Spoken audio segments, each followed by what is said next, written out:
نحمدہ ونصلی ونسلم علی رسولہ الکریم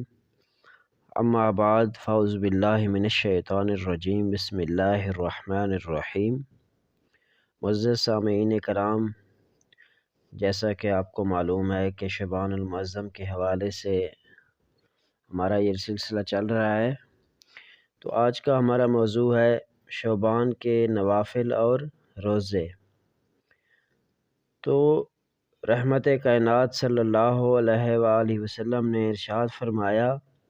جو شخص شعبان کی پہلی رات 12 رکعت نفل پڑھے،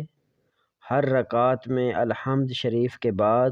5 مرتبہ سورہ اخلاص پڑھے تو اللہ تعالیٰ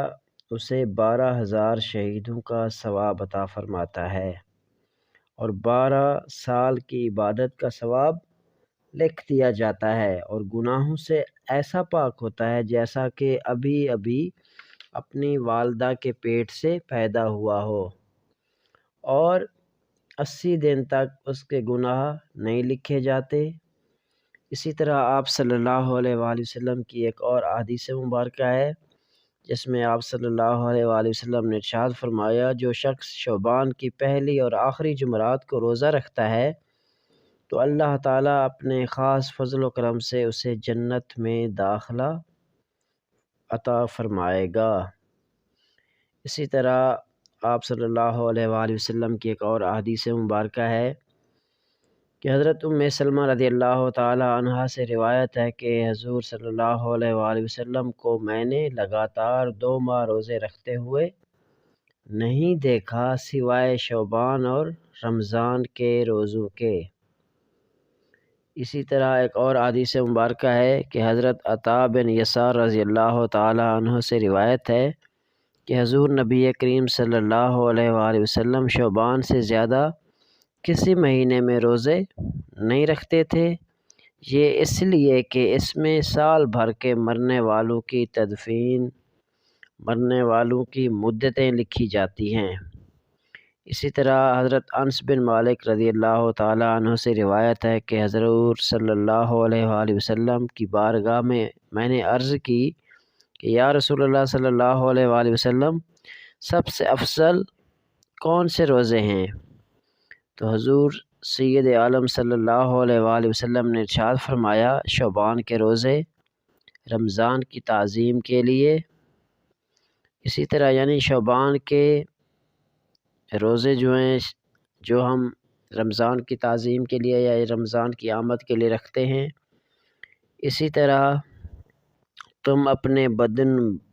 بدنوں کو یعنی ابدان کو، بدن کو شعبان کے روزوں سے پاک کرو رمضان کے لیے، اس لیے کہ جو شخص شعبان کے 30 روزے رکھ لیتا ہے اور افطاری سے مجھ پر درود پڑھتا ہے تو اللہ تعالیٰ اس کے پچھلے تمام گناہوں کو بخش دیتا ہے اور اس کی روزی میں برکت عطا فرماتا ہے، اور اس مہینے میں رحمت کے 300 دروازے کھول دیے جاتے ہیں۔ اسی طرح ایک دفعہ حضور نبی کریم صلی اللہ علیہ وآلہ وسلم نے ارشاد فرمایا کہ کیا تم جانتے ہو کہ شعبان کو شعبان کیوں کہتے ہیں؟ تو صحابہ کرام نے عرض کیا کہ یا رسول اللہ صلی اللہ علیہ وآلہ وسلم، اللہ اور اس کا رسول زیادہ بہتر جانتے ہیں۔ تو آپ صلی اللہ علیہ وسلم نے فرمایا کہ اس لیے کہ اس میں خیر کثیر کے شعبے نکل پڑتے ہیں، یعنی اس مہینے کے اندر خیر کثیر کے بہت زیادہ دروازے یا بہت زیادہ خیر کثیر اس مہینے کے اندر اللہ کی طرف سے نازل ہوتی ہے۔ یعنی گویا شعبان المعظم میں خداوند کریم کی عبادت سے دلوں کو میل سے پاک و صاف کر لیا جاتا ہے تاکہ رمضان شریف میں اللہ تعالیٰ کی رحمتوں سے دل خوب فیض یاب ہو۔ اسی طرح